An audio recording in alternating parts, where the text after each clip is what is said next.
Dengan bermulanya liberalisasi ekonomi India pada tahun 1996, pertempuran perniagaan selama 30 tahun akhirnya diputuskan.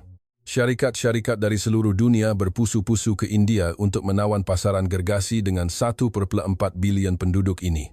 Syarikat-syarikat global dari seluruh dunia cuba merekayasa pasaran dengan teknologi terkemuka dunia dan piawaian global, manakala syarikat-syarikat Malaysia pula terjun ke lapangan, bersedia untuk belajar dari bawah. Pada masa itu, dunia mengejek penyesuaian tempatan yang gigih oleh Malaysia sebagai kerja kasar yang tidak cekap. Tetapi 30 tahun kemudian, keangkuhan itu berakhir dengan kehilangan berbilion ringgit dan pengunduran, manakala Malaysia mengubah tanah ini dari tanah perkuburan menjadi lombong emas. Apa sebenarnya yang membawa kepada pembalikan yang ketara ini? Kisah di sebalik perang perniagaan yang sengit itu bermula sekarang. Di mana sahaja Anda mendengar, jangan lupa untuk melanggan dan menyukai. Sebaik sahaja saya membuka pintu bilik mesyuarat di tingkat 42,000 pejabat New York, pandangan eksekutif dari 12 negara serentak tertumpu kepada saya. Peta India terpapar pada skrin projektor, dan di atas meja, laporan analisis pasaran setebal 830 halaman tersusun kemas. Selepas mesyuarat ini, hala 7 pelaburan bernilai $22 bilion untuk 10 tahun akan datang akan ditentukan. Saya yakin bahawa formula kejayaan di China dan strategi yang terbukti di Eropah Timur kini boleh digunakan secara langsung di pasaran India dengan 1,3 bilion penduduknya. Saya mengambil alat kawalan jauh pembentangan dan berdiri di atas pentas. Selamat sejahtera, saya Edward Hayes. Saya mengetuai strategi global untuk pasaran baru muncul di gabungan korporat Amerika. Selepas menamatkan pengajian dari Harvard Business School, saya bekerja sebagai perunding pasaran baru muncul di McKinsey selama 7 tahun, dan selepas itu, saya telah berjaya mengetuai projek-projek penembusan pasaran di China dan Eropah Timur selama 5 tahun yang lalu. Di atas meja saya, terdapat timbunan data yang merangkumi industri otomotif, perkakas rumah, barangan pengguna dan elektronik, dan saya percaya bahawa saya boleh merekayasa pasaran dengan angka-angka tersebut. Apabila saya menyelak slide pertama, graf kadar pertumbuhan ekonomi India muncul. Angka-angka tersebut menunjukkan pertumbuhan purata tahunan sebanyak 6%, kemunculan kelas pertengahan seramai 200 juta orang yang diramalkan, dan kadar pemilikan kereta di bawah 10%. Saya menunjuk graf tersebut dengan penunjuk laser dan mula menerangkan. Pasaran ini boleh dikatakan masih kosong, kata saya. Ini adalah peluang terakhir untuk menanam piawaian global. Di China, kami telah membawa masuk kereta siap dan menduduki tempat pertama dalam bahagian pasaran, dan di Poland, kami telah menguasai pasaran hanya dengan rangkaian pengedaran tanpa kilang tempatan. Suasana di dalam bilik mesyuarat menjadi semakin hangat. Naib Presiden bahagian automotif bertanya, bagaimana kita akan memastikan daya saing harga tanpa pengeluaran tempatan? Saya segera menjawab, dengan menghantar alat ganti dalam bentuk CKD, completely, knockdown, dan memasangnya di sana, kita boleh mengelakkan tarif. Komponen utama akan diimport terus dari negara asal untuk mengelakkan kebocoran teknologi. Seorang eksekutif dari bahagian perkakas rumah bertanya tentang barisan produk, dan saya menjawab bahawa kita hanya perlu memperkenalkan model-model yang telah terbukti di pasaran Amerika Utara. Teori saya ialah semakin baru sesebuah pasaran, semakin kuat kuasa jenama. Saya membuka halaman 217 laporan itu. Ia adalah analisis kuasa beli pengguna India. Walaupun tahap pendapatan purata adalah rendah, kuasa beli 20% golongan atasan adalah setanding dengan kelas pertengahan Eropah, dan mereka sangat mengagumi jenama Barat.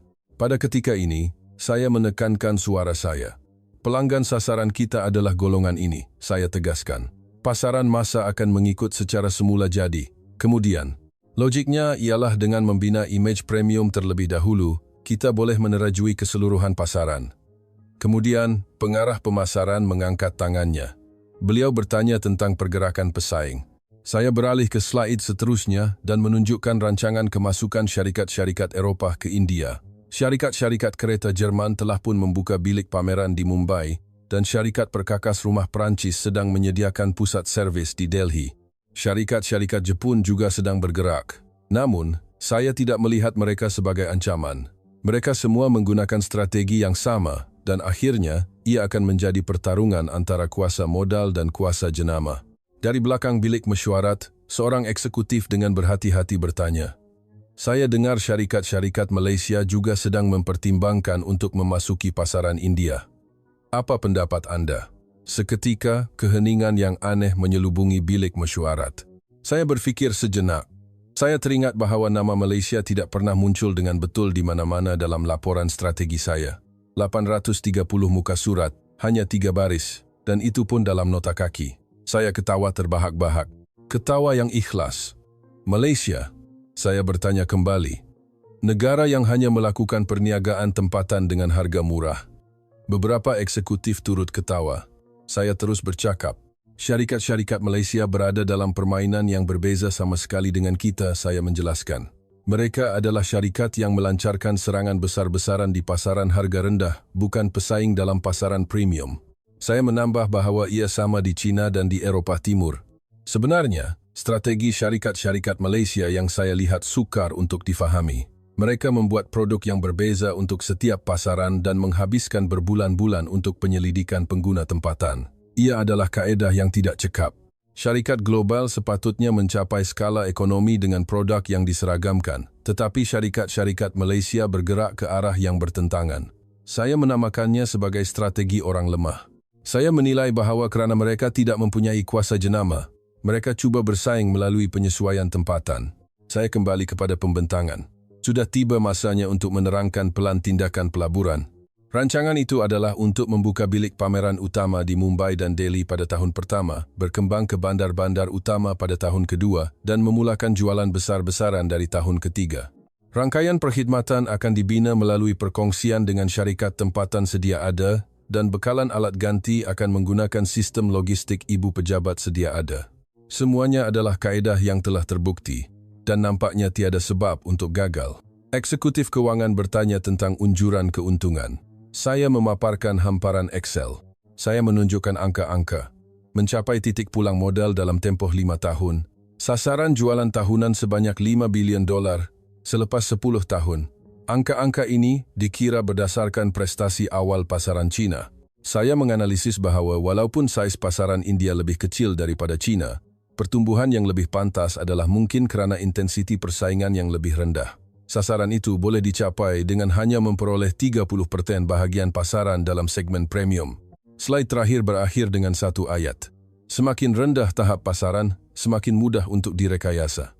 Saya percaya dengan kata-kata ini. Saya fikir pasaran maju sudah matang dan pengguna cerewet, tetapi pasaran baru muncul belum mempunyai standar, jadi kita boleh mencipta standar itu.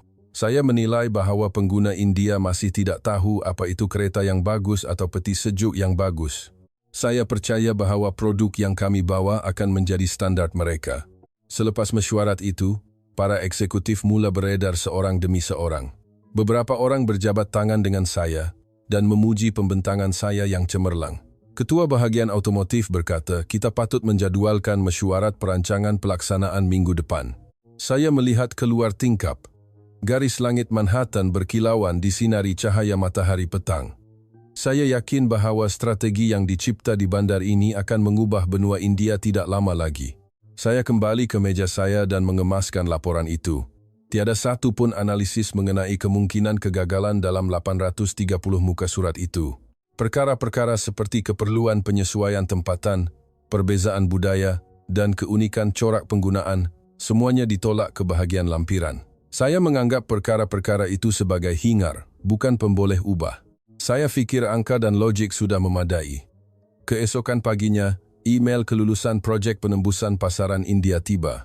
Ia menyatakan bahawa lembaga pengarah telah meluluskannya sebulat suara. Saya segera mula membentuk pasukan pelaksanaan. Saya melantik Mark Wilson sebagai ketua cawangan India dan mengambil Anil Menon sebagai penganalisis pasaran tempatan. Semua persiapan nampaknya sempurna. Saya melingkari satu tarikh pada kalendar saya. Ia adalah tarikh pembukaan bilik pameran Mumbai yang dijadualkan 6 bulan dari sekarang. Malam itu, dalam perjalanan pulang ke rumah, saya teringat kembali tentang syarikat-syarikat Malaysia. Seseorang seolah-olah telah berkata bahawa mereka juga akan memasuki pasaran India. Saya menggelengkan kepala.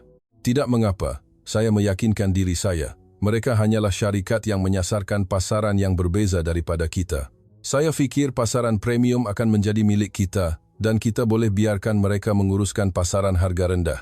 Saya membuka beg bimbit saya dan mengeluarkan bahan-bahan untuk disemak esok. Ia adalah laporan analisis terperinci mengenai pasaran kereta India. Tiada satu pun perkataan seperti ketahanan hon, reka bentuk suspensi, atau kos pembaikan penghawa dingin muncul dalam dokumen setebal 283 muka surat itu. Saya fikir perkara-perkara itu adalah urusan pasukan kejuruteraan. Peranan saya adalah untuk melukis gambaran besar. Begitulah, saya percaya saya boleh merekayasa pasaran India.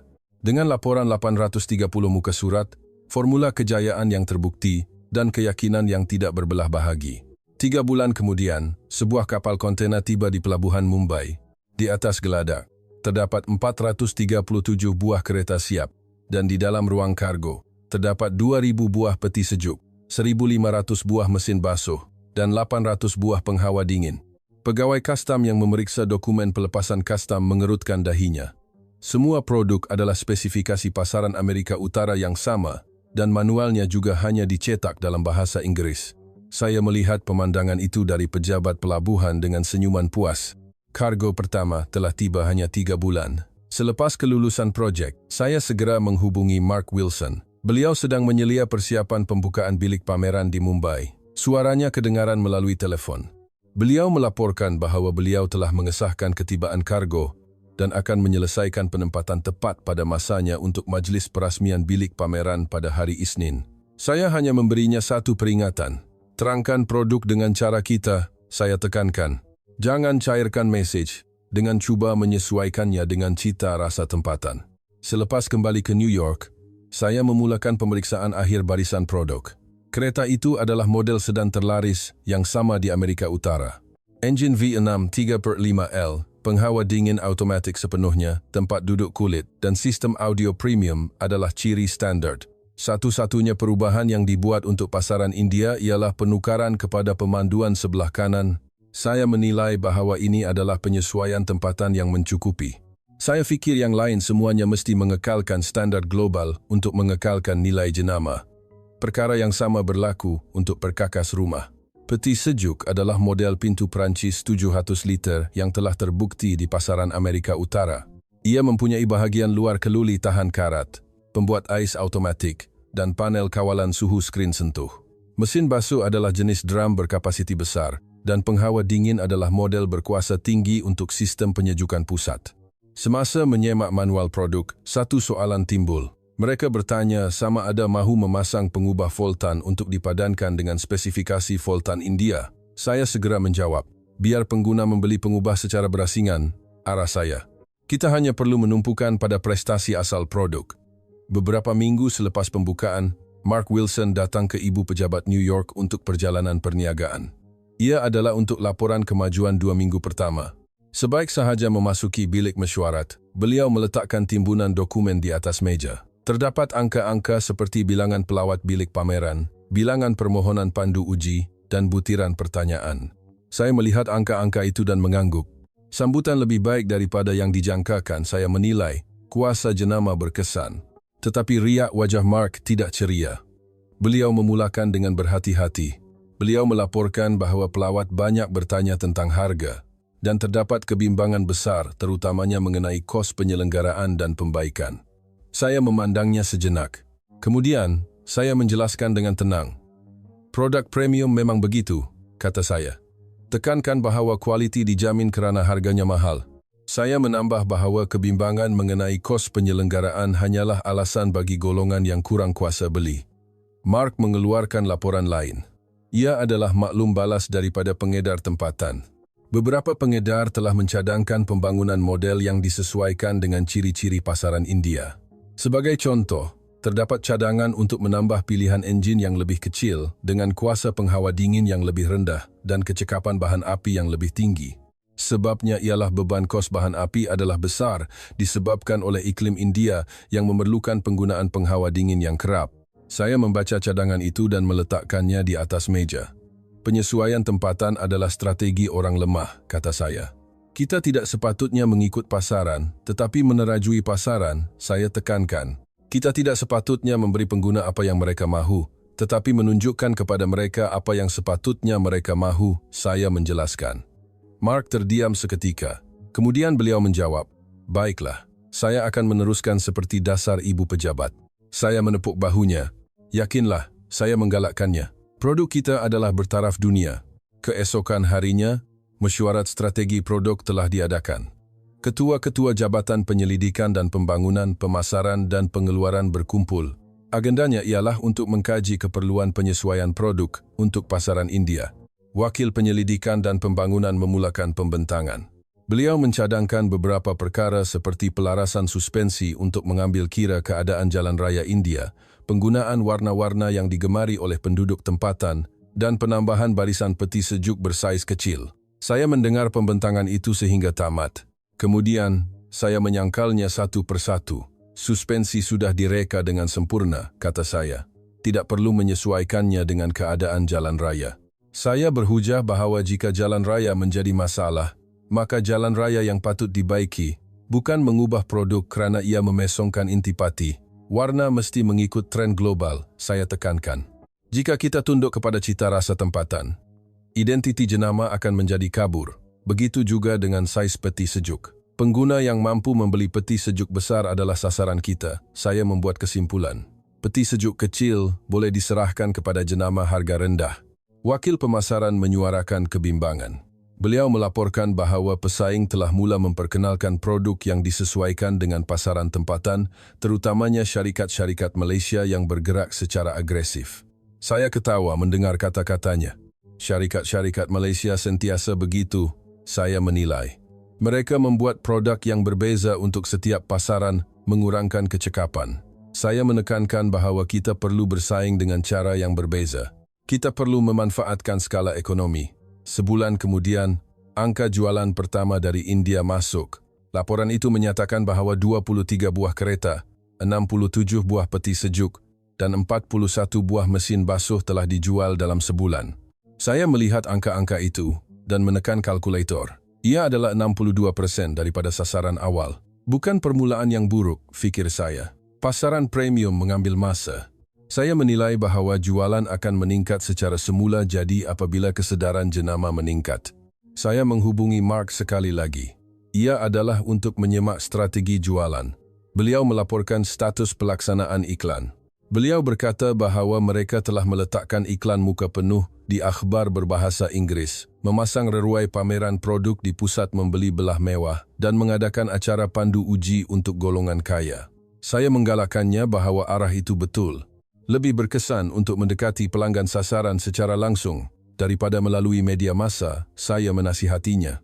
Apabila berita dari mulut ke mulut tersebar, pasaran akan terbentuk secara semula jadi. Menjelang akhir tahun, satu laporan yang luar biasa telah diterima. Ia adalah artikel akhbar tempatan India yang memaparkan produk kami. Tajuknya ialah jenama premium berkualiti terbaik dunia tiba. Artikel itu bernada positif. Perkataan seperti teknologi canggih, reka bentuk mewah, dan standar global muncul. Saya mencetak artikel itu dan menampalnya di dinding. Saya fikir ia adalah bukti bahawa strategi kami berkesan. Pada masa yang sama, email yang dihantar oleh Mark mengandungi kandungan lain. Ia adalah kebimbangan mengenai operasi pusat servis. Beliau berkata bahawa keputusan perlu dibuat mengenai berapa banyak inventori alat ganti yang perlu disimpan dan bagaimana untuk menjalankan latihan juruteknik tempatan. Saya membalas dengan ringkas. Alat ganti boleh dihantar dari ibu pejabat apabila diperlukan, arah saya. Juruteknik hanya perlu mengikut manual. Saya menekankan bahawa tidak perlu memikirkan perkara yang rumit. Sistem itu hanya perlu dipindahkan sebagaimana adanya. Lembaga pengarah meluluskan rancangan pelaburan untuk tahun berikutnya. Kandungannya adalah untuk mengembangkan bilik pameran ke-5 bandar, meningkatkan barisan produk sebanyak 20% dan menggandakan bajet pemasaran. Selepas mesyuarat itu, saya menghubungi Mark. Ia adalah untuk menyampaikan berita baik. Ibu pejabat yakin dengan perniagaan di India, arah saya. Tahun depan, kita akan berusaha dengan lebih agresif. Begitulah, saya percaya bahawa kita boleh menakluki pasaran dengan produk siap sahaja. Saya yakin bahawa tiada pengubah suaian tempatan diperlukan dan standar global sudah memadai. Saya fikir apa yang tidak berubah adalah kekuatan kita. Sebaik sahaja tahun baru bermula, saya meminta laporan analisis pesaing. Saya perlu mengetahui syarikat mana yang bergerak pada masa yang sama dengan kami di pasaran India.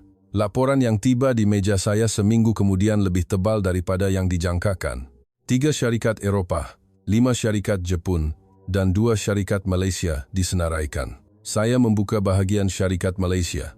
Saya ingin tahu apa yang mereka lakukan. Halaman pertama laporan itu menyenaraikan butiran tinjauan tempatan sebuah syarikat kereta Malaysia di India. Kandungannya menyatakan bahawa mereka telah membuka pejabat di Delhi 2 bulan lebih awal daripada kami dan telah menghantar pasukan jurutera. Saya mengerutkan kening. Saya tidak faham mengapa mereka menghantar orang tanpa produk. Apabila saya menyelak halaman seterusnya, kandungan yang lebih aneh muncul.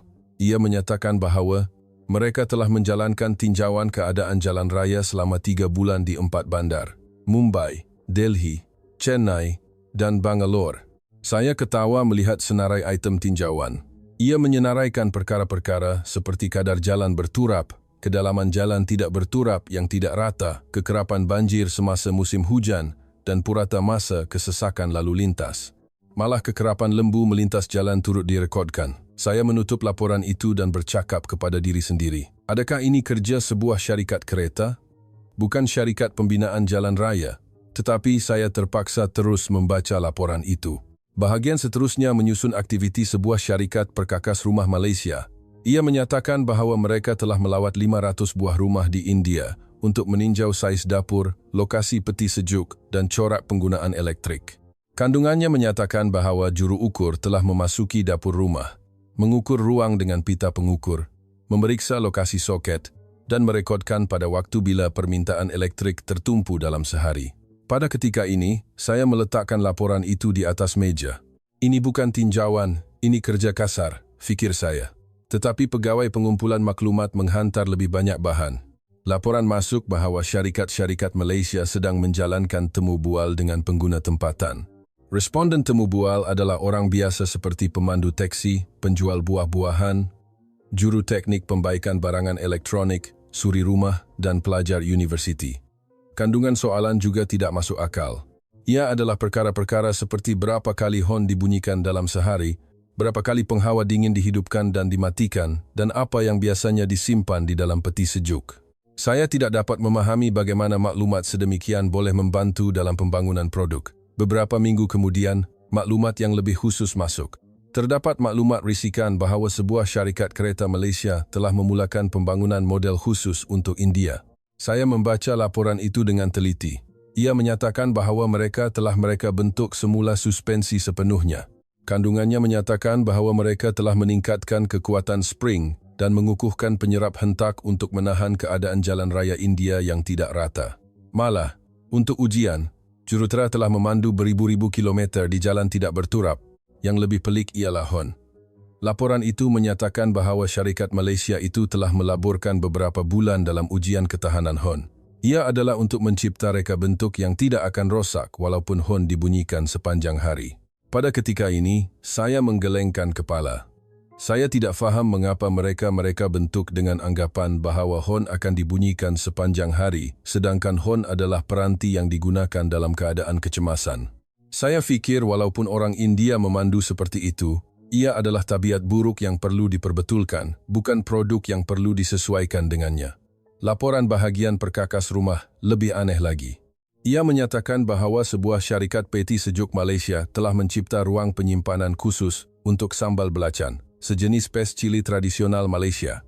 Sambal belacan ialah makanan yang diperam yang dibuat setiap hari di rumah-rumah di Malaysia dan sebabnya ialah jika ia disimpan di dalam peti sejuk biasa, suhunya terlalu rendah dan penapaian tidak berlaku dengan betul. Jadi, mereka telah bentuk zon suhu yang berasingan. Saya mendecakkan lidah semasa membaca bahagian ini. Saya tertanya-tanya sama ada masuk akal untuk membuat ruang untuk menyimpan makanan panas di dalam peti sejuk yang merupakan mesin untuk menyimpan makanan sejuk. Malah, mereka menamakan peti sejuk ini. Nama produknya ialah Belacan Maestro. Saya tersengih membaca laporan pemasaran. Saya menilai bahawa pakar pemasaran sepatutnya menggunakan nama global, tetapi memasukkan nama makanan tempatan ke dalam nama produk menunjukkan kekurangan identiti jenama. Saya fikir adalah mustahil untuk membina kuasa jenama jika mereka meletakkan nama yang berbeza di setiap negara seperti ini. Syarikat perkakas rumah Malaysia yang lain sedang menyediakan produk yang lebih tidak masuk akal. Ia adalah televisyen dengan fungsi penghalau nyamuk.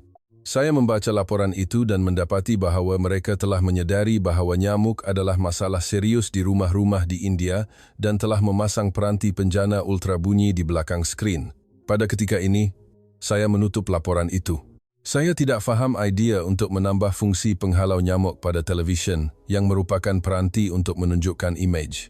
Saya fikir ia bukan televisyen, tetapi peranti komposit yang aneh.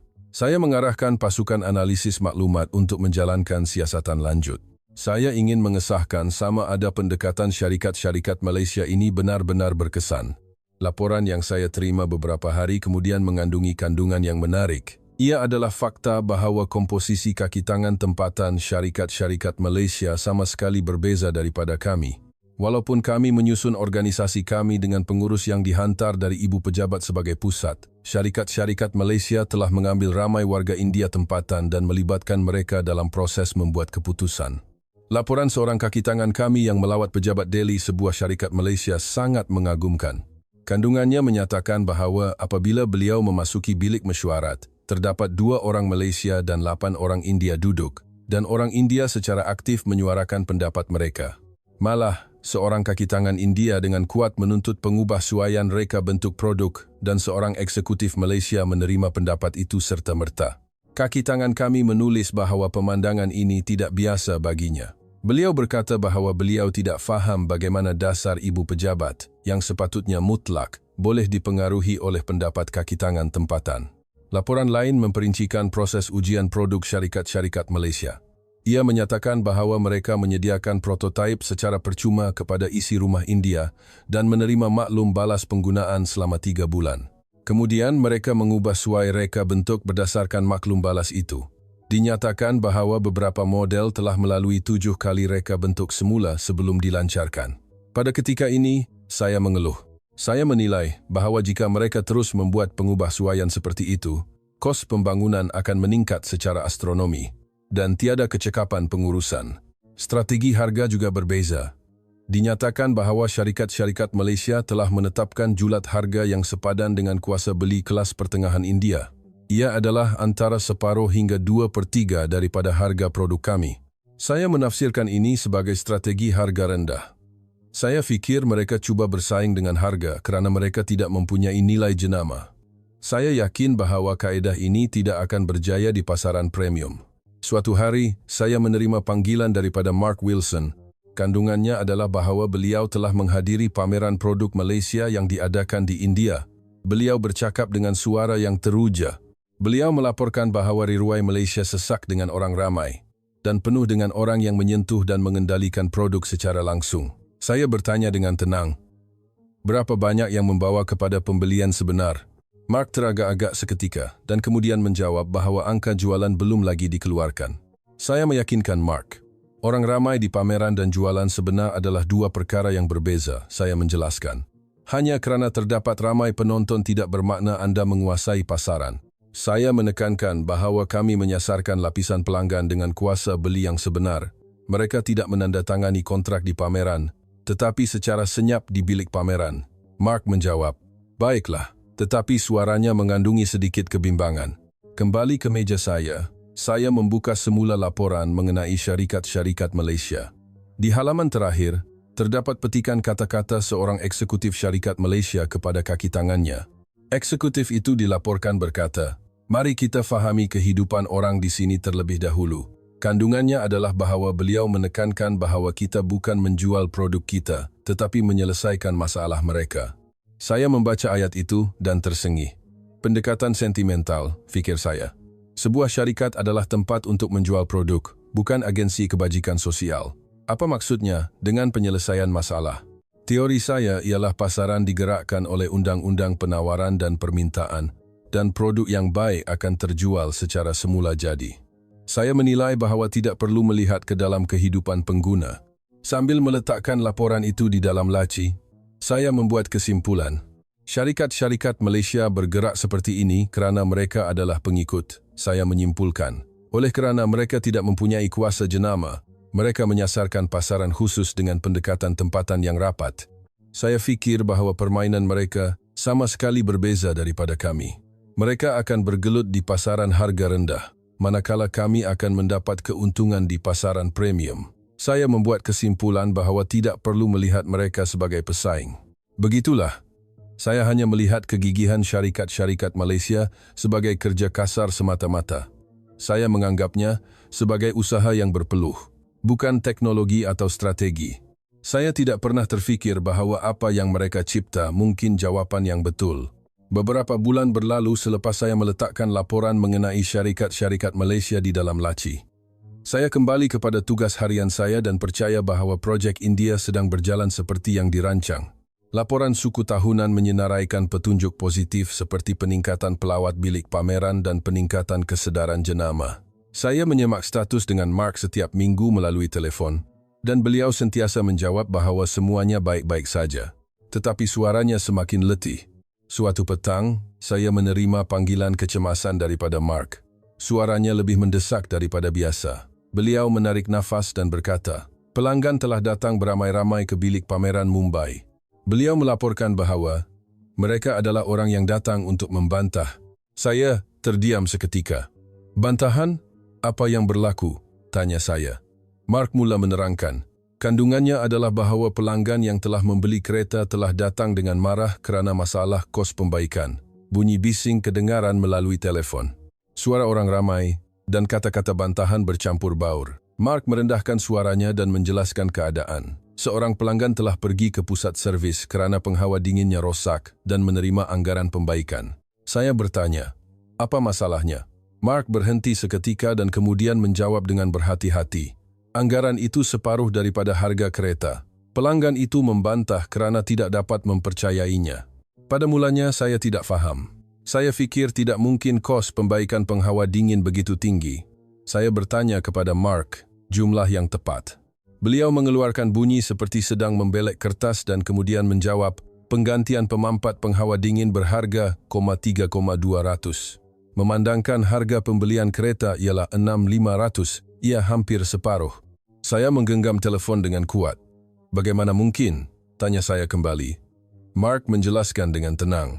Oleh kerana kami mengimport alat ganti dalam bentuk CKD, harga alat ganti individu adalah tinggi, katanya. Terutamanya komponen elektronik mesti diimport terus dari ibu pejabat, jadi duty custom dan kos pengangkutan ditambah. Beliau menambah bahawa kerana mereka tidak menyimpan banyak inventori alat ganti di India, ia mengambil masa untuk membuat pesanan dan menghantarnya. Dan pada masa itu pelanggan tidak dapat menggunakan kereta mereka. Saya mengeluh panjang. Ini masalah sementara, jawab saya. Ia boleh diselesaikan dengan menambah baik sistem inventori, tetapi kata-kata Mark seterusnya lebih mengejutkan. Bukan penghawa dingin sahaja, katanya. Transmisi, suspensi, dan unit kawalan elektronik semuanya mempunyai masalah yang sama. Beliau melaporkan bahawa seorang pelanggan menerima anggaran Y8 untuk penggantian bumper, dan seorang lagi menerima pon Y1000 untuk pembaikan panel instrumen. Bukankah itu harga biasa? Saya bertanya. Kereta premium memang mahal untuk dibaiki. Itulah harga kualiti. Mark berkata dengan senyap. Masalahnya, pelanggan tidak berfikir begitu. Beliau melaporkan bahawa apabila mereka membeli kereta, mereka tertarik dengan perkataan premium, tetapi selepas melihat bil pembaikan, mereka rasa tertipu. Seorang pelanggan dilaporkan berkata, awak jual sebagai kereta mewah, tapi bila rosak, awak nak kami jual rumah ke? Kalau bukan penipuan, apa lagi? Saya menjauhkan telefon dari telinga saya dan melihat keluar tingkap. Beberapa hari kemudian, email yang dihantar oleh Mark memperincikan keadaan. Kandungannya menyatakan bahawa juru teknik yang bekerja di pusat servis menghadapi kesukaran. Mereka berkata bahawa manual alat ganti semuanya dalam bahasa Inggeris, jadi sukar untuk difahami. Dan terdapat banyak bahagian yang tidak dapat dibaiki tanpa alat khas yang dihantar dari ibu pejabat.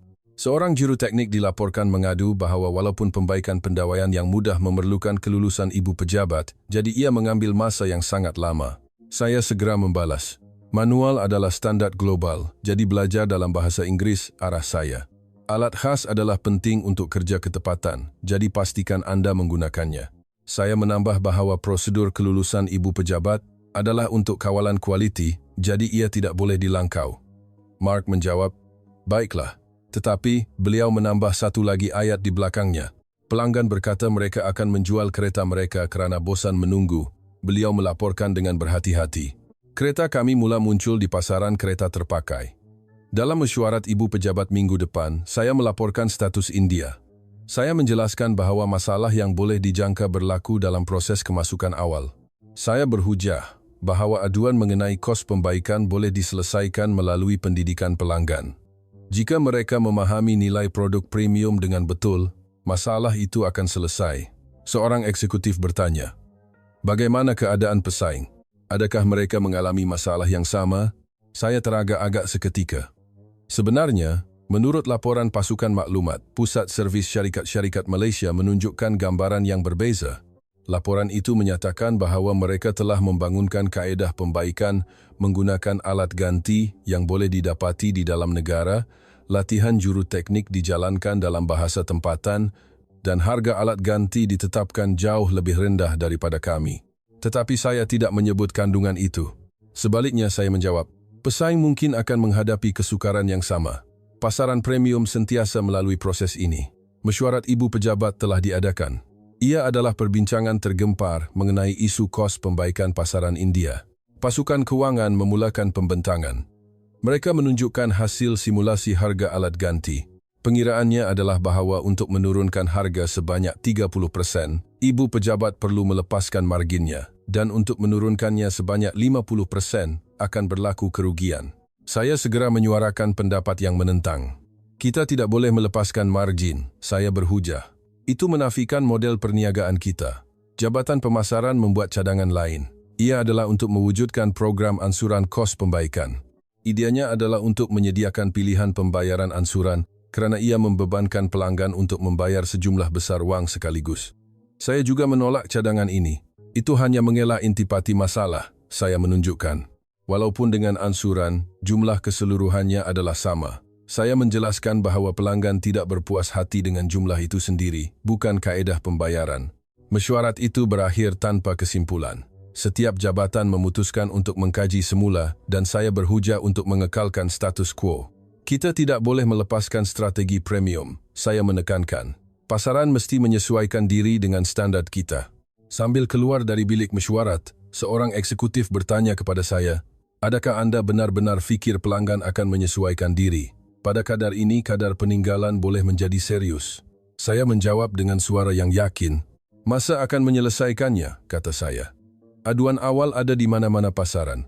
Suatu petang, Mark menelepon sekali lagi. Suaranya sangat letih. Beliau bercakap perlahan-lahan, pelanggan telah bangkit. Mereka mengadakan protes di hadapan bilik pameran. Beliau melaporkan bahawa mereka adalah orang yang menuntut bayaran balik kos pembaikan. Malah media telah datang untuk membuat liputan, katanya. Saya berfikir sejenak. Kemudian saya menjawab dengan tenang. "Jika mereka tidak suka yang mahal, jangan gunakannya," saya mengarahkan. "Jelaskan bahawa kami adalah jenama premium dan ada harga yang perlu dibayar untuk premium." Mark tidak berkata apa-apa untuk seketika. Hanya bunyi keluhannya yang kedengaran melalui telefon. Saya terus bercakap. Pasaran sentiasa huru-hara pada mulanya. Saya menggalakkannya. Jika kita berpegang pada prinsip kita, pasaran akhirnya akan mengikut.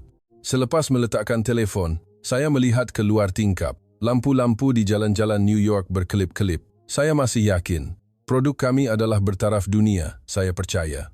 Masalahnya ialah pasaran yang tidak matang, bukan strategi kami.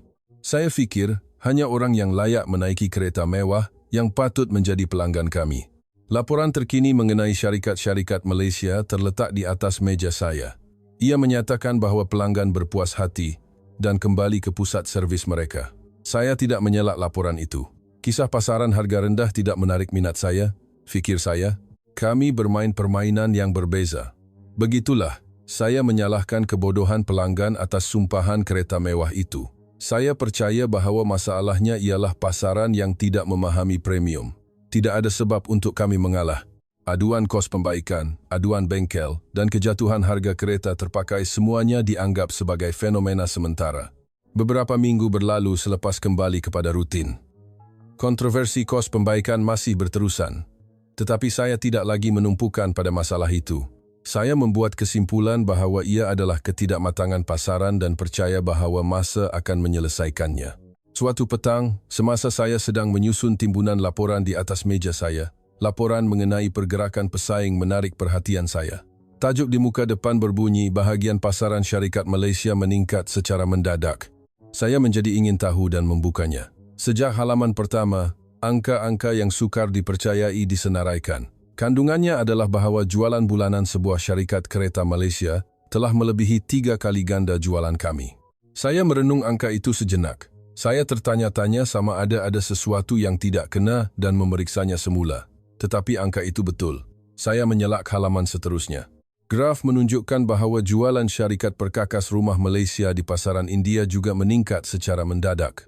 Kandungannya adalah bahawa mereka telah pun menduduki tempat kedua dalam bahagian pasaran dalam segmen peti sejuk dan tempat ketiga dalam mesin basuh. Sambil membaca laporan ini, saya menggelengkan kepala dan menelefon pasukan analisis. Saya mengarahkan mereka untuk mengesahkan semula sama ada data ini tepat. Orang yang bertanggung jawab menjawab bahawa ia telah disahkan 3 kali. Beliau melaporkan bahawa juru ukur tempatan telah melawat bilik pameran secara peribadi untuk mengesahkan angka-angka tersebut. Orang ramai beratur menunggu di bilik pameran syarikat-syarikat Malaysia, katanya. Bagaimana mungkin? Tanya saya. Orang yang bertanggung jawab menjawab dengan berhati-hati, nampaknya kerana mereka memahami dengan tepat keperluan pengguna tempatan. Harganya berpatutan dan perkhidmatannya juga dinilai baik.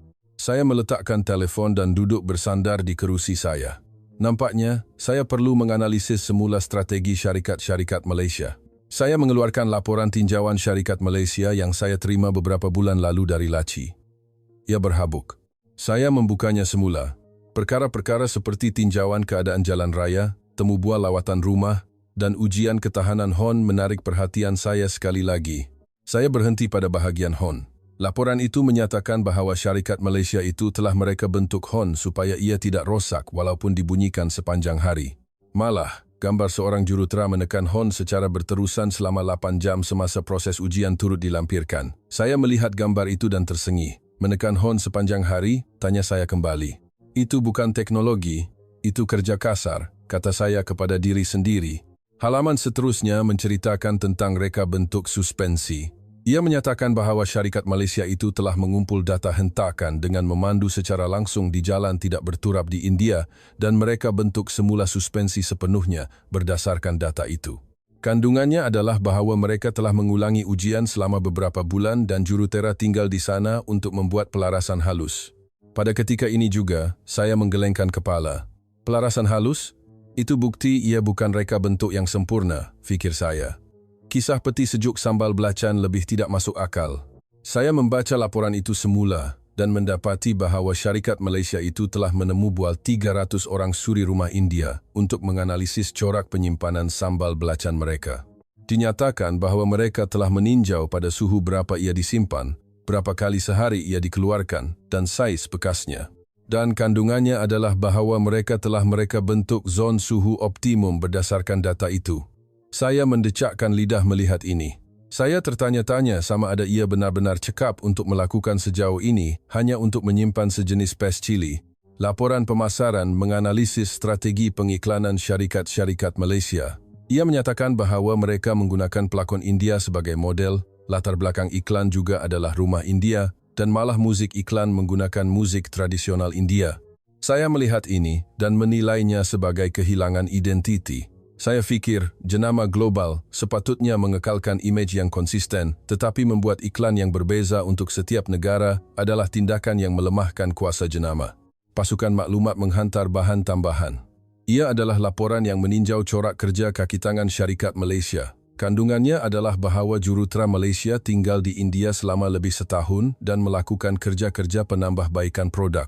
Dinyatakan bahawa mereka mengelilingi pasar setiap pagi untuk bertemu pengguna, dan pada hujung minggu mereka melawat rumah untuk memeriksa status penggunaan produk. Pada ketika ini, saya mengeluh. Ini tahap obsesi, fikir saya. Saya berkongsi kandungan ini dalam mesyuarat ibu pejabat. Semasa saya menerangkan strategi syarikat-syarikat Malaysia kepada para eksekutif, saya mengekalkan perspektif kritis. Mereka terlalu tertumpu pada penyesuaian tempatan, saya menunjukkan. Dengan cara ini, adalah mustahil untuk mencapai skala ekonomi. Seorang eksekutif bertanya, tetapi mengapa jualan mereka meningkat? Apakah sebab pasaran memilih mereka? Saya berfikir sejenak. Kemudian saya menjawab, kerana strategi harga rendah. Mereka hanya mendapatkan jumlah dengan menurunkan harga. Saya berhujah bahawa ia adalah kaedah yang bersaing dengan harga berbanding kualiti. Ia tidak mampan dalam jangka panjang, saya menegaskan. Eksekutif pemasaran membantah. Tetapi produk Malaysia juga mendapat markah tinggi dalam tinjauan kepuasan pelanggan. Beliau menunjukkan, ini nampaknya bukan sekadar masalah harga. Saya tidak bersetuju dengan kata-katanya. Kepuasan pelanggan dikaitkan dengan jangkaan, saya membantah.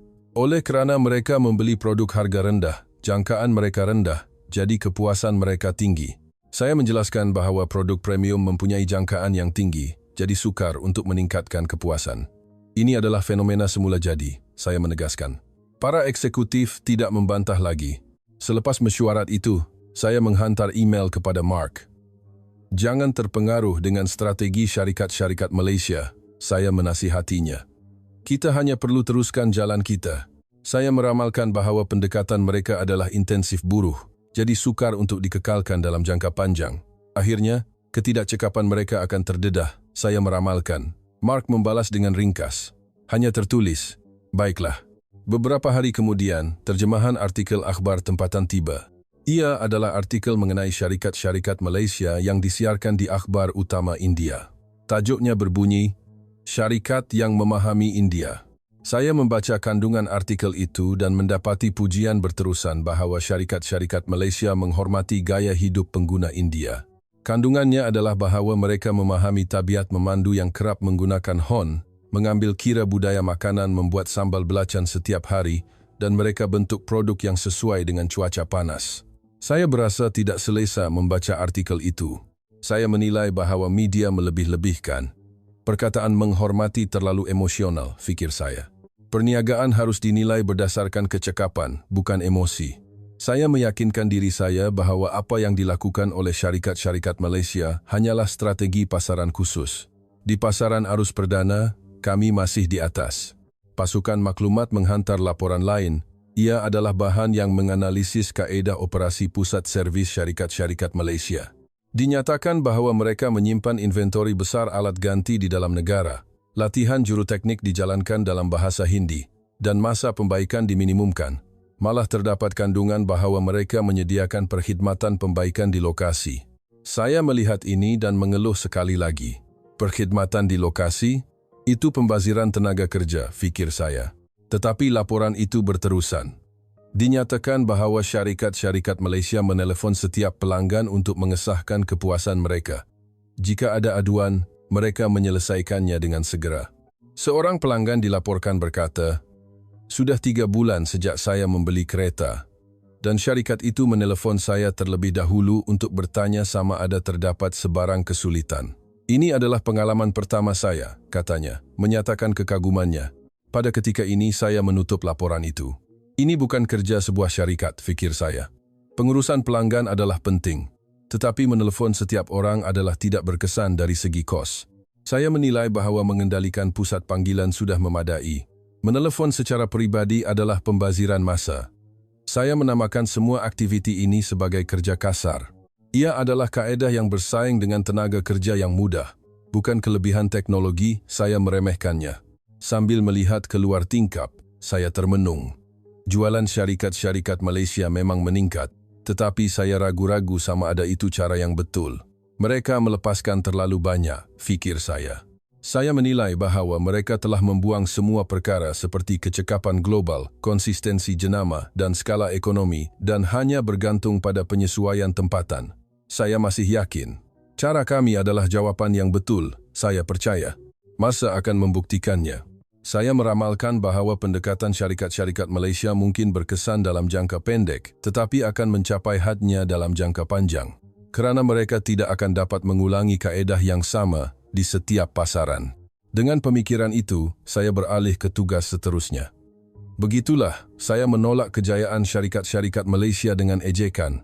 Ujian ketahanan hon adalah kerja kasar, peti sejuk sambal belacan adalah obsesi yang aneh, dan tinjauan lawatan rumah adalah pembaziran masa. Saya tidak pernah terfikir bahawa apa yang mereka cipta mungkin jawapan yang betul. Beberapa bulan berlalu selepas saya meletakkan laporan mengenai syarikat-syarikat Malaysia di dalam laci. Saya kembali menumpukan pada tugas harian saya dan percaya bahawa projek India masih berjalan seperti yang dirancang. Suatu hari, semasa saya sedang menyediakan laporan prestasi suku tahunan, saya menerima panggilan kecemasan daripada Mark. Suaranya lebih mendesak daripada biasa. Beliau menarik nafas dan berkata, "Pengedar utama Mumbai telah menghantar notis penamatan kontrak." Beliau mengisytiharkan bahawa beliau akan menutup bilik pameran. Saya menjauhkan telefon dari telinga saya dan berfikir sejenak. "Adalah biasa bagi satu atau dua pengedar untuk keluar," jawab saya. "Kita hanya perlu mencari rakan kongsi baru." Tetapi Mark terus bercakap. "Bukan satu tempat sahaja." Beliau melaporkan bahawa dua tempat di Delhi juga telah meminta penamatan kontrak. Dan di Chennai, wakil pengedar telah datang secara peribadi dan berkata bahawa beliau tidak dapat meneruskannya lagi. Barulah saya menyedari keseriusannya. Saya bertanya sebabnya. Mark mengeluarkan bunyi seperti sedang membelek kertas dan menjelaskan, terdapat masalah yang biasa dibangkitkan oleh para pengedar. Kadar pusing ganti inventori terlalu rendah. Kandungannya adalah bahawa mereka mengadu bahawa kereta diletakkan di bilik pameran selama beberapa bulan tanpa dijual, dan pada masa itu hanya kos pengurusan yang meningkat. Bukankah itu masalah keupayaan jualan pengedar? Saya bertanya. Mark terdiam seketika. Kemudian, beliau bercakap dengan berhati-hati. Para pengedar juga menceritakan kisah lain. Beliau melaporkan, pelanggan lebih banyak mencari kereta Malaysia daripada kereta kami. Seorang pengedar dilaporkan berkata, "Jika Anda meletakkan kereta Malaysia dan kereta Amerika bersebelahan di bilik pameran, 9 daripada 10 akan pergi ke arah kereta Malaysia." Kandungannya adalah bahawa pelanggan lebih suka mereka kerana harganya berpatutan dan kos penyelenggaraannya murah. Saya mengeluh mendengar kata-kata itu. Saya fikir para pengedar hanya cuba mengambil jalan mudah. Beberapa hari kemudian, email yang dihantar oleh Mark memperincikan keadaan. Ia adalah surat alasan penamatan kontrak yang dihantar oleh pengedar terbesar di Mumbai. Saya membaca dokumen itu perlahan-lahan. Sebab pertama ialah jualan yang lembab. Ia menyatakan bahawa jualan selama 6 bulan yang lalu hanya 30% daripada sasaran. "Kami tidak boleh lagi menanggung inventori," tulisnya. Sebab kedua ialah aduan pembaikan. Kandungannya adalah bahawa pelanggan sering mengadu kepada pengedar kerana kos pembaikan dan ini merosakkan reputasi pengedar. Sebab ketiga adalah yang paling mengejutkan. Kerana kejatuhan harga kereta terpakai. Dinyatakan bahawa pelanggan yang membeli kereta kami cuba menjualnya semula selepas beberapa bulan, tetapi pasaran kereta terpakai tidak memberikannya harga yang baik.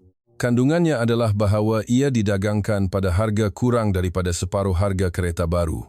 Oleh sebab itu, semakin ramai orang yang enggan membeli kereta baru, katanya. Saya membaca dokumen ini dan meletakkannya di atas meja. Saya menghubungi Mark, terangkan masalah harga kereta terpakai secara terperinci arah saya. Beliau menyampaikan hasil tinjauan tempatan.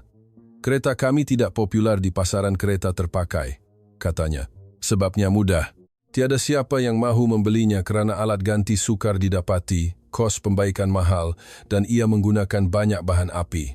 Sebaliknya, beliau menambah, kereta Malaysia laku walaupun terpakai. Pembeli kereta terpakai lebih suka mereka kerana kos penyelenggaraannya murah. Saya menilai bahawa ini adalah fenomena sementara. Pasaran masih belum memahami nilai jenama kami dengan betul, fikir saya. Saya mengarahkan Mark untuk memujuk para pengedar. "Ingatkan mereka tentang kewajipan kontrak mereka," kata saya. "Jelaskan bahawa kesukaran jangka pendek boleh diatasi." Mark menjawab, "Baiklah," tetapi suaranya tidak yakin. Minggu depan, mesyuarat ibu pejabat telah diadakan. Ia adalah untuk membincangkan isu peninggalan pengedar India. Saya melaporkan status. Beberapa pengedar meminta penamatan kontrak, tetapi ia boleh dihalang secara sah, saya menjelaskan. Jika kita menggunakan klausa pelanggaran kontrak, ia akan selesai. Seorang eksekutif bertanya, "Adakah Anda fikir para pengedar akan menjual secara aktif, walaupun Anda menghalang mereka secara sah? Walaupun Anda memaksa mereka untuk tinggal, prestasi tidak akan meningkat." Saya berhenti seketika. Kemudian saya mencadangkan alternatif. "Kita hanya perlu mengambil pengedar baru," saya berhujah. "India adalah pasaran yang besar, jadi akan ada banyak rakan kongsi." Wakil pemasaran membantah. "Kami telah pun cuba merekrut pengedar baru, tetapi sambutannya tidak baik," beliau melaporkan. "Reputasi pasaran jenama kami telah merosot, jadi tiada siapa yang berani tampil." Saya sukar untuk mempercayai kata-katanya. Selepas mesyuarat itu, saya menghubungi Mark sekali lagi. Saya mahu bertemu dengan seorang pengedar secara peribadi dan mendengar ceritanya, kata saya. Mark menjawab bahawa beliau akan mengaturkan persidangan video dengan wakil pengedar Mumbai. Beberapa hari kemudian, mesyuarat itu diadakan. Pengedar di skrin adalah seorang lelaki berusia pertengahan 40-an. Beliau bercakap dengan nada yang sopan tetapi tegas. Kami tidak boleh lagi menjual kereta Anda. Saya bertanya sebabnya. Beliau menjelaskan dengan tenang, pelanggan lebih suka kereta Malaysia. Kerana nilai untuk wang adalah jelas. Beliau melaporkan bahawa kereta kami sepatutnya bagus kerana ia mahal. Tetapi sebenarnya, ia sering rosak dan kos pembaikannya sangat tinggi, jadi pelanggan mengelaknya. Bukankah itu masalah kaedah jualan? Tanya saya. Pengedar itu menggelengkan kepala. Bukan masalah jualan, tegasnya. Ia adalah masalah produk itu sendiri. Beliau bertanya, kereta Malaysia boleh dibaiki dengan segera, walaupun ia rosak. Jadi mengapa saya perlu menjual kereta Amerika? Beliau meninggikan suaranya, alat ganti sukar didapati. Juru teknik tidak tahu cara membaikinya. Dan pelanggan hanya meluahkan rasa tidak puas hati. Dosa apa yang telah saya lakukan sehingga saya terpaksa melalui penderitaan ini? Saya merenung wajahnya. Saya mengingatkannya tentang kewajiban kontraknya. Tempoh kontrak masih ada, kata saya. Anda tidak boleh menamatkannya secara unilateral. Pengedar itu tersengih. Kemudian beliau berkata, kontrak itu tidak penting. Perniagaan tidak berjalan, jadi bagaimana saya boleh meneruskannya? Beliau merungut bahawa kos penyelenggaraan bilik pameran, gaji kaki tangan, dan kos pengurusan inventori ditanggung setiap bulan. Tetapi kereta tidak terjual dan hanya kerugian yang terkumpul. Jika Anda mahu memaksa secara sah, teruskan isytiharnya. Sebaliknya, saya akan memfailkan kebankrapan. Saya menamatkan persidangan video. Saya bertanya kepada Mark, bagaimana keadaan pengedar lain. Beliau mengeluh dan menjawab, sama sahaja. Mereka semua mempunyai kebimbangan yang sama. Beliau melaporkan bahawa pengedar Delhi telah mengurangkan saiz bilik pameran kepada separuh dan pengedar Chennai telah menandatangani kontrak tambahan dengan pengedar jenama Malaysia. Kandungannya adalah bahawa kerana perniagaan tidak berjalan dengan baik dengan kereta kami sahaja, mereka mula mengendalikan jenama lain bersama-sama.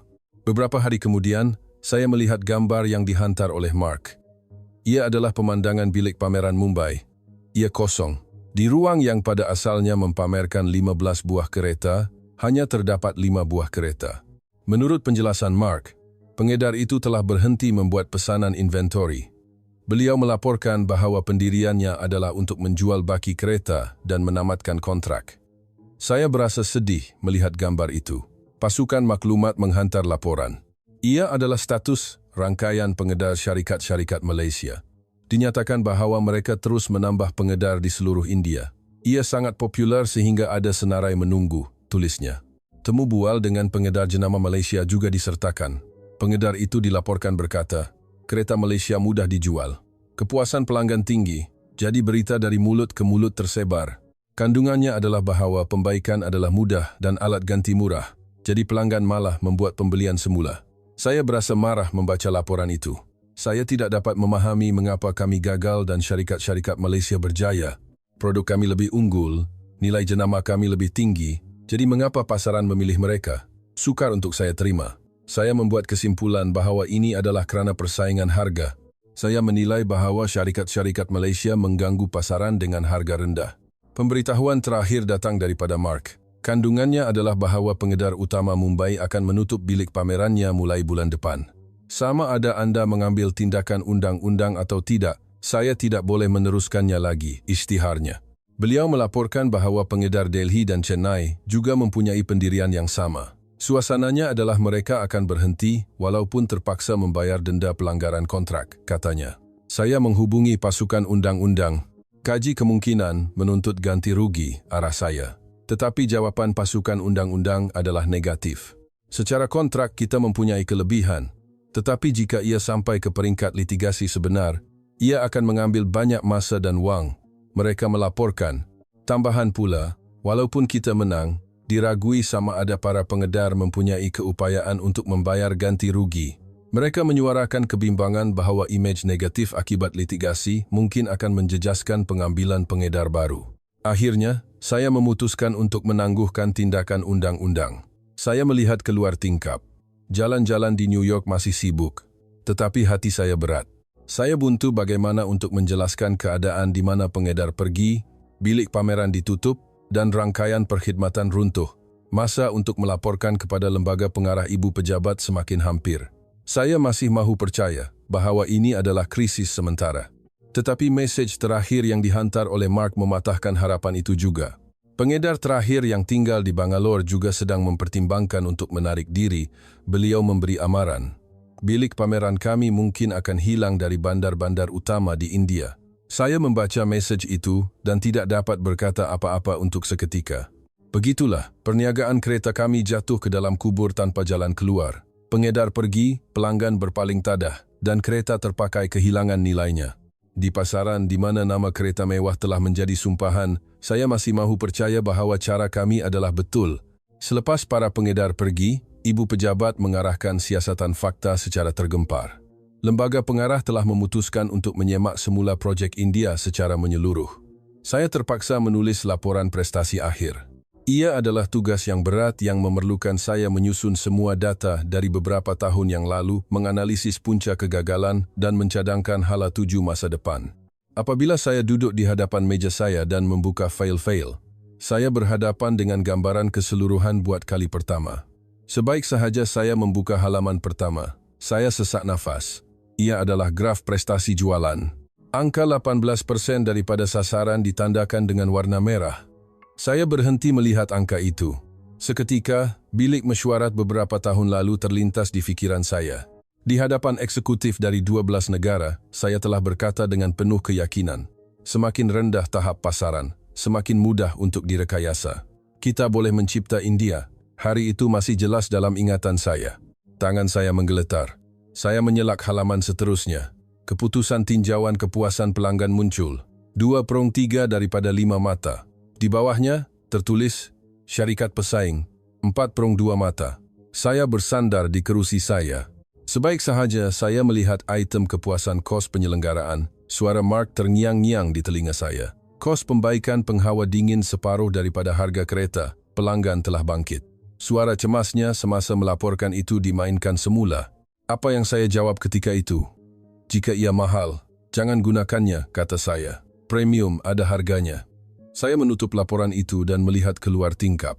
Garis langit Manhattan kelihatan, tetapi di mata saya, imej orang yang membantah di hadapan bilik pameran Mumbai bertindih. Saya membuka semula data bahagian pasaran dalam laporan itu. Kami 4,7%, syarikat Malaysia 23%. Ayat nombor 1 dalam segmen sedan saiz sederhana, nombor 2 dalam segmen kereta kecil menarik perhatian saya. Saya membuka laci meja saya. Laporan syarikat Malaysia yang saya terima beberapa bulan lalu ada di sana. Saya mengelap habuk dan membukanya semula.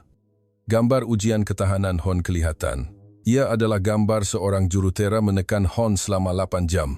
Apa yang saya katakan melihat ini? Bukan teknologi, tetapi kerja kasar, saya mengejek. Melihat peti sejuk sambal belacan, saya meremehkannya sebagai obsesi yang aneh. Saya menyelak laporan itu perlahan-lahan dan membaca memo saya. Di setiap sudut halaman, tertulis dengan tulisan tangan saya perkataan kerja kasar yang tidak cekap, strategi orang lemah. Saya melihat data kewangan, angka purata kerugian setiap kenderaan, 1/200, kerugian terkumpul, 87 juta tertulis. Saya mengambil kalkulator. Sebaliknya, keuntungan setiap kenderaan syarikat-syarikat Malaysia ialah 800. Saya mencari data terperinci untuk melihat bagaimana perbezaan ini berlaku. Kadar perolehan alat ganti tempatan. Mereka 70%, kami 15%. Seketika, cadangan yang dihantar oleh Mark terlintas di fikiran saya. Kandungannya adalah untuk bekerja sama dengan pembekal alat ganti tempatan India. Saya telah menolaknya dengan menegaskan bahawa komponen utama mesti dibekalkan dari ibu pejabat untuk kawalan kualiti. Pembekal tempatan tidak boleh dipercayai, saya berkeras. Kita mesti mematuhi standar global. Hasilnya ialah angka ini. Saya mengambil telefon. Saya menghubungi Anil Menon. Beliau adalah kaki tangan India yang bertanggung jawab terhadap analisis pasaran tempatan sejak awal projek. Loceng berbunyi dan beliau menjawab. Saya terus bertanya, mengapa kita gagal dan syarikat-syarikat Malaysia berjaya? Tolong beritahu saya dengan jujur. Keheningan yang panjang menyelubungi telefon. Anil memulakan dengan perlahan. Seperti yang saya beritahu Anda dari awal, saya tidak memotongnya. Beliau meneruskan. Beliau mengingatkan saya bahwa pada awal projek, beliau telah mencadangkan pelarasan suspensi untuk mengambil kira keadaan jalan raya India. Beliau telah mencadangkan peti sejuk yang sesuai dengan saiz dapur tempatan. Beliau telah melaporkan kekerapan penggunaan hon. Saya teringat bagaimana saya bertindak balas ketika itu. Jika jalan raya menjadi masalah, baiki jalan raya, kata saya. Jika dapur kecil, besarkan dapur, kata saya. Kerap menekan hon adalah tabiat buruk, saya menolaknya. Anil berkata dengan senyap. Ketika itu saya tahu. Saya sedar bahwa ibu pejabat mahu mengubah India, bukan memahami India. Suara saya keluar. Jadi apa yang berbeza dengan syarikat-syarikat Malaysia? Tanya saya. Anil teragak-agak seketika dan kemudian menjawab. Mereka menghabiskan 3 bulan mengembara ke seluruh India dan memerhati. Beliau menjelaskan bahawa jurutera mereka menaiki teksi dan memandu di jalan tidak berturap. Mereka masuk ke dapur rumah dan memerhatikan suri rumah memasak. Kami membuat laporan 830 muka surat, tetapi mereka berada di lapangan, tambahnya. Saya mahu membantah, tetapi kata-kata tidak keluar. Anil meneruskan, seorang jurutera Malaysia berkata begini, beliau cuba memahami mengapa orang India kerap menekan hon. Kemudian, beliau mendapati bahawa hon adalah alat komunikasi dalam keadaan lalu lintas yang sesak. Itulah sebabnya beliau membuat hon yang tidak rosak. Suara Anil sedikit meninggi. Mereka tidak menyesuaikan diri, tekannya. Mereka hanya berfikir lebih seperti orang India daripada orang India sendiri. Beliau menjelaskan bahawa mereka menemui kesulitan yang orang India sendiri tidak tahu dan memenuhi keperluan yang tidak diucapkan terlebih dahulu. Masalah penyimpanan sambal belacan juga bukan sesuatu yang diminta oleh suri rumah India, tetapi sesuatu yang ditemui oleh jurutera Malaysia sendiri selepas melawat 300 buah rumah, katanya. Selepas meletakkan telefon, saya duduk termenung untuk seketika. Saya membuka semula laporan di atas meja. Data perbandingan rangkaian perkhidmatan muncul. Kami 23 lokasi, syarikat Malaysia 180 lokasi. Kadar pegangan inventori alat ganti, kami 30%, mereka 95%. Masa menunggu pelanggan, kami 2 minggu, mereka 2 hari. Saya melihat jadual nilai baki kereta terpakai. Kereta kami 38% selepas 3 tahun, kereta Malaysia 72%. Seketika, wajah pengedar Mumbai terlintas di fikiran saya. Kata-katanya dalam persidangan video itu kedengaran lagi. Kereta Malaysia boleh dibaiki dengan segera walaupun ia rosak, jadi mengapa saya perlu menjual kereta Amerika? Suaranya bukan rungutan, tetapi soalan yang ikhlas. Saya duduk di hadapan papan kekunci. Saya terpaksa menulis kesimpulan laporan. Jari saya tidak bergerak. Beberapa minit kemudian, barulah saya mula menaip. Kami salah menilai pasaran. Saya menulis. Tidak. Saya memadamnya dan menulis semula. Kami tidak cuba memahami pasaran, saya membetulkannya. Saya menulis ayat seterusnya. Kejayaan syarikat-syarikat Malaysia bukan satu kebetulan, saya menulis. Mereka tidak tahu jawapannya dari awal, tetapi mereka berusaha untuk mencarinya. Sebaliknya, saya menambah, kami berkhayal bahawa kami sudah tahu jawapannya. Jawapan kami ialah standar global, dan jawapan mereka ialah pelanggan tempatan. Saya membuat kesimpulan. Saya menulis perenggan terakhir. Jari saya menggeletar, tetapi saya terus menaip. Syarikat-syarikat Malaysia belajar daripada orang India, dan kami cuba mengajar orang India, saya menulis. Mereka mendengar, dan kami mengarahkan, saya menulis. Mereka percaya bahawa pelanggan adalah betul, dan kami yakin bahawa kami adalah betul. Saya membuat kesimpulan. Saya menekan butang simpan. Nama failnya ialah Laporan Penilaian Akhir Projek India. Saya mematikan skrin, bersandar di kerusi saya, dan memejamkan mata. Dalam kegelapan, beberapa tahun yang lalu melintas di fikiran saya. Imej saya di bilik mesyuarat lembaga pengarah, tersenyum dan memandang rendah Malaysia. Suara saya memberitahu Mark bahawa penyesuaian tempatan adalah strategi orang lemah. Keangkuhan saya mengarahkan jika ia mahal, jangan gunakannya semuanya kelihatan. Saya melihat keluar tingkap. New York masih terang. Tetapi saya duduk dalam kegelapan. Kebenaran yang diberitahu oleh angka-angka itu jelas. Kami kalah, dan mereka menang. Dan kini, saya rasa saya tahu sebabnya. Kami cuba menakluki India, dan mereka cuba memahami India. 3 bulan berlalu selepas saya menyerahkan laporan akhir projek India. Lembaga pengarah secara rasmi memutuskan untuk menarik diri dari pasaran India dan saya menerima tugasan baru. Ia adalah arahan untuk menulis kertas putih analisis komprehensif mengenai kes-kes kegagalan penembusan pasaran baru muncul global. Kandungannya adalah untuk menganalisis penembusan pasaran India bukan sahaja oleh syarikat kami, tetapi juga oleh syarikat-syarikat di seluruh dunia dan untuk menyusun apa yang berlaku di pasaran yang sama pada masa yang sama. Saya duduk di hadapan meja saya sekali lagi. Tempat pertama yang saya hubungi ialah Jerman. Saya mengadakan persidangan video dengan Ketua Bahagian Perniagaan India, sebuah syarikat kereta premium yang beribu pejabat di Munich. Beliau muncul di skrin dengan wajah yang letih. Saya terus bertanya, bagaimana keadaan pasaran India? Beliau mengeluh dan menjawab, kami sedang dalam proses menarik diri. Kami tidak dapat bertahan lagi. Saya bertanya sebabnya. Apa yang beliau jelaskan sangat mengejutkan. Ia hampir sama dengan kami. Mereka juga membawa masuk model yang telah terbukti di Jerman, berpegang pada strategi premium, dan menolak penyesuaian tempatan. Beliau menceritakan satu anekdot. Di bilik pameran Mumbai, seorang pelanggan mengadu bahwa boothnya terlalu besar. Sebabnya ialah ia tidak muat di ruang letak kereta India. Tetapi ibu pejabat enggan menukar reka bentuk. Sebabnya ialah ia akan menjejaskan kesempurnaan kejuruteraan Jerman. Beliau tersengih dan menambah, akhirnya, kesempurnaan itu tidak berguna di pasaran. Pelanggan mahukan kecekapan bahan api lebih daripada saiz boot, dan mereka lebih bimbang tentang bil elektrik penghawa dingin daripada tempat duduk kulit terbaik, katanya. Sambil mendengar kata-katanya, saya mengangguk, kerana kami juga sama. Semasa menamatkan persidangan video, kata-kata terakhirnya terngiang-ngiang di telinga saya. Tahukah Anda apa yang dilakukan oleh syarikat-syarikat Malaysia? Mereka membuat model khusus untuk India. Kami fikir itu memalukan, tetapi sekarang saya lihat ia adalah jawapan yang betul, akuinya. Saya menghantar email kepada sebuah syarikat perkakas rumah Perancis di Paris. Beberapa hari kemudian, balasan datang. Ia menyatakan bahawa mereka telah menarik diri sepenuhnya dari India. Saya membuka laporan dalaman yang dilampirkan. Analisis punca kegagalan diperincikan. Item pertama menarik perhatian saya. Ketidaksesuaian produk pasaran tertulis. Dikatakan bahawa peti sejuk besar yang mereka buat mengambil ruang 2 kali ganda daripada purata saiz dapur India. Mesin basuh mereka tidak berfungsi dengan baik dengan tekanan air India. Saya terus membaca laporan itu. Satu petikan sangat mengagumkan. Kami berkeras dengan keanggunan reka bentuk Perancis, tetapi pengguna India mahukan kepraktisan, tulisnya. Dikatakan bahawa ramai orang yang mengagumi produk di bilik pameran, tetapi hampir tiada siapa yang benar-benar membelinya. Seorang juru jual dilaporkan berkata, pelanggan hanya mengambil gambar di hadapan peti sejuk kami.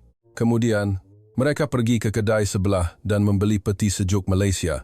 Saya menyemak bahan-bahan sebuah syarikat elektronik Jepun di Tokyo. Mereka tidak menarik diri, tetapi mereka sedang bergelut. Bahagian pasaran mereka kekal dalam 1 digit. Laporan syarikat Jepun itu sangat teknikal. Perkara-perkara seperti 37 fungsi canggih, pemprosesan komponen dengan ketepatan 0,01 mm, dan proses pemeriksaan kualiti 27 peringkat disenaraikan dengan bangganya. Tetapi graf prestasi jualan terus menurun. Saya membaca temu bual dengan seorang jurutera Jepun. Pelanggan India tidak memahami nilai teknologi kami, katanya. Mereka tidak tahu perbezaan antara ketepatan 0,01 mm dan ketepatan 0,1 mm. Saya berhenti membaca ayat itu. Seketika, terlintas di fikiran saya. Bukankah kita yang tidak memahami pelanggan, bukan pelanggan yang tidak memahami? Kes syarikat-syarikat Cina lebih dramatik. Mereka meningkatkan bahagian pasaran dengan cepat dengan serangan harga rendah. Dinyatakan bahawa pada satu ketika bahagian pasaran mereka meningkat kepada 30%. Tetapi peraturan kerajaan India bermula. Isu keselamatan, tarif anti-lambakan, dan pengetatan standard kualiti berlaku berturut-turut. Saya bercakap dengan seorang eksekutif syarikat Cina di Beijing melalui telefon. Beliau bercakap dengan suara yang marah. Ia adalah penindasan politik. Ia menyasarkan kami, dakwanya. Tetapi apabila saya melihat bahan tinjauan tempatan, ceritanya berbeza. Dinyatakan bahawa masalah kualiti produk Cina adalah serius. Kadar kegagalan adalah tinggi, terdapat banyak kes yang tidak memenuhi standar keselamatan, dan perkhidmatan selepas jualan adalah lemah. Peraturan hanyalah alasan, sebab sebenar adalah kekurangan kepercayaan.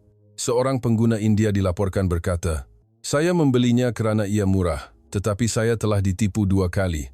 Sekarang saya membeli jenama yang boleh dipercayai walaupun ia sedikit mahal. Saya menyusun semua bahan ini dan membuat jadual. Saya membuka hamparan Excel dan meletakkan negara pada paksi menegak dan masa kemasukan serta status semasa pada paksi mendatar. Saya menulis Amerika Syarikat. Di sebelahnya, saya menulis gagal, tarik diri. Saya menulis Eropah. Saya mencatatkan tarik diri, keluar pasaran. Saya menulis Jepun. Saya menandakan berjuang, bahagian pasaran rendah. Saya menulis China. Saya menyatakan peraturan, pengusiran paksa. Dan di baris terakhir, saya menulis Malaysia. Jari saya berhenti. Apa yang perlu ditulis sangat jelas, tetapi tidak mudah untuk mengakuinya. Saya menarik nafas panjang dan menaip. Bahagian pasaran nomor 1. Kepuasan pelanggan tertinggi, pertumbuhan berterusan, saya menulis. Apabila saya melihat keseluruhan jadual, kontrasnya sangat ketara. Di antara tanda-tanda kegagalan merah, hanya satu tanda kejayaan hijau yang bersinar. Malaysia. Saya bersandar di kerusi saya dan melihat siling. Kenapa? Mereka masuk pada masa yang sama. Jadi mengapa hanya Malaysia yang berjaya? Setiap orang membawa kekuatan mereka sendiri. Amerika Syarikat mempunyai kuasa jenama, Eropah mempunyai reka bentuk, Jepun mempunyai teknologi, dan China mempunyai harga sebagai senjata mereka. Jadi mengapa mereka semua gagal? Saya membuka laci meja saya. Bahan analisis syarikat Malaysia yang saya terima beberapa bulan lalu ada di sana. Saya mengelap habuk dan membukanya semula. Kali ini, saya membacanya dengan sikap mahu belajar, bukan dengan hati yang mengejek. Perkara-perkara yang dilakukan oleh syarikat-syarikat Malaysia sebelum memasuki pasaran India disenaraikan. Tinjauan lapangan selama 3 bulan, temu buah lawatan 500 rumah, jurutera tinggal di sana selama 6 bulan, ujian pemanduan langsung keadaan jalan raya, pembangunan baru produk khusus untuk India, tulisnya. Satu adegan menarik perhatian saya. Ia adalah rekod seorang jurutera Malaysia tinggal di kawasan setinggan Delhi selama sebulan. Kenapa beliau berbuat demikian? Dikatakan bahawa ia adalah untuk memahami corak kehidupan golongan berpendapatan rendah. Beliau memerhatikan apa yang dibeli oleh orang ramai di pasar tradisional setiap pagi, dan pada waktu petang beliau minum teh dan berbual dengan penduduk tempatan. Dikatakan bahawa laporan yang beliau hantar ke ibu pejabat sebulan kemudian berbunyi, apa yang diperlukan oleh orang India bukanlah yang terbaik, tetapi yang dioptimumkan. Bukan yang mahal, tetapi yang sesuai. Sebaliknya, bagaimana dengan kami? Saya teringat laporan 830 muka surat yang saya buat 3 tahun lalu. Tiada wajah orang India di dalamnya, hanya ada angka, graf, dan analisis pasaran. Saya tidak pernah ke India sekalipun.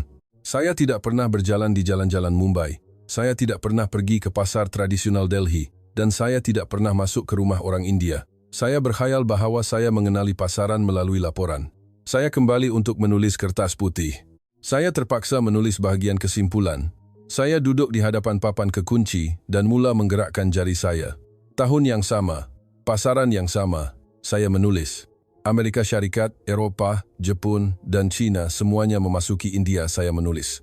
Masing-masing datang dengan senjata terbaik mereka.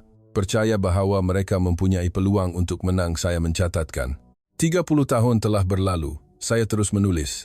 Amerika Syarikat musnah, Eropah pergi, Jepun bergelut, dan China dihalau, saya menyimpulkan. Dan selepas satu baris, saya menulis ayat, hanya ada satu negara yang terselamat. Ia adalah Malaysia, saya menyatakan. Saya meletakkan tajuk kecil, mengapa hanya Malaysia yang boleh. Di bawahnya, saya menulis ayat-ayat. Malaysia tidak mempunyai senjata, saya menulis. Ia tidak mempunyai kuasa jenama seperti Amerika Syarikat, tradisi reka bentuk seperti Eropah, keupayaan teknologi seperti Jepun, atau daya saing harga seperti China, saya menjelaskan. Sebaliknya mereka mempunyai sesuatu yang lain, saya menambah. Ia adalah sikap mahu belajar, saya menulis. Mereka melihat India sebagai kanvas kosong, saya menulis. Mereka bermula dengan anggapan bahawa mereka tidak tahu apa-apa. Sebaliknya, saya mengaku, kami berkhayal bahawa kami tahu segala-galanya. Malaysia bertanya soalan, dan kami membawa jawapan. Saya membezakan. Malaysia berada di lapangan, dan kami duduk di ibu pejabat, saya membandingkan. Saya menulis perenggan terakhir. Di tempat ini di mana seluruh dunia gagal, hanya Malaysia yang berjaya, saya menulis. Ia bukan satu kebetulan, saya menekankan. Bukan juga nasib. Mereka bermain permainan yang berbeza dari awal. Saya membuat kesimpulan.